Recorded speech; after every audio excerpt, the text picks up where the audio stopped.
القصه انا قبل انتخاباتي دي، انا اول مره انزل انتخابات الدوره اللي انا فيها. كنت جيت في مجلس معين في مجلس منتخب، قعدت سنه وكام شهر. المجلس ده تم حله بحكم محكمه قضاء اداري ببطلان انتخابات. فاصبح المجلس ده كانه وما يترتب عليه من اثار ملوش اثر. فهم لا عايزين يقولوا لا السنه ونص دول تتحسب له دوره.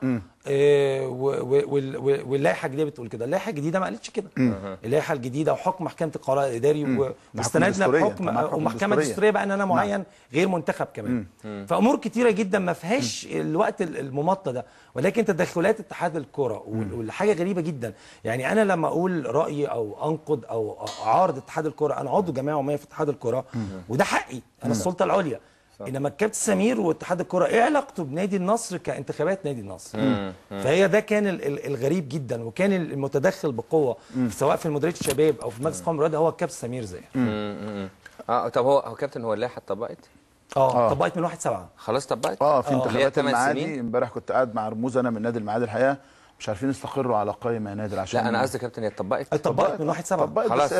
بس في محاكم يعني. بس بالنسبه لنا احنا كانديه مثلا هتعمل انتخابات عليها، هتعمل انتخابات عليها، بس ممكن يصدر حكم محكمه تتلغي الانتخابات دي تبقى باطله. يعني لو المعترضين اعترضوا على اللائحه. لا، ما القضيه هي قضيه على اللائحه ان جنرال. ممكن يكون النادي الاهلي، نادي سموحه، بعض من الانديه رافعين قضيه على النظام نفسه. القضيه بالظبط بعد يومين او 3، يعني اما الخميس او الحد هيتحاكم فيها. لا، هتترفع امام القضاء الاداري لان انت قدامك 60 يوم من تاريخ صدور اللائحه. فاللائحه صدرت، لسه فاضل لها اظن 4 أو 5 ايام. هي رسمي نزلت 1/7. 1/7 يعني انت عندك لحد اخر شهر. هو سؤالي يا كابتن عشان انت اكيد ادرى مني قانونيا. سؤالي، اللائحه هتطبق لغايه ما يتحكم في القضاء الاداري، ولا ما دام اترفع قضيه ما تطبقش الا لما الفصل؟ لا، متطبقه. لكن لو القضاء الاداري قال باطله خلاص يبقى كل الانتخابات باطله، صح كده؟ لا لو القضاء الاداري يعني هيبقى فيه ما هو نادي 8 سنين ولا ضربه. لا، ما هو انت النهارده انا اللائحه اللي انا جيت بيها انتخابات اللي هو المجلس اللي فيه كانت القديمه، وتم اصدار لائحه جديده واتلغى فيها امين صندوق واتلغى في يعني وانا بس ما حدش بقى لجأ عشان يطبق. يعني انت النهارده حضرتك واحد رفع قضيه، انا مثلا احمد شوبير كنت عند حضرتك عضو مجلس اداره دورتين متتاليتين، فلما جت اللائحه الجديده منعتني من الترشح. المتضرر بس يا كابتن. انا متضرر. يعني انا ما عنديش، انا في ناديه مثلا مش هتتلغي لي، ما عنديش متضرر بالظبط. ما عنديش حد تم منعه، فايه الضرر؟ بيكمل. لو حد بس ياخد الحكم ده ممكن بناء عليه، لانه مش كان زمان قبل الثوره كان حكم كل حكم لوحده، يعني يقول لك ايه كل حاله فرديه. ده لما كانوا يلعبوا بالاحكام يا نادر. لكن دلوقتي لا، هو حكم اللي بينطبق على النصر هو على الاهلي وعلى كيرنس وعلى دمياط وعلى كل الانديه.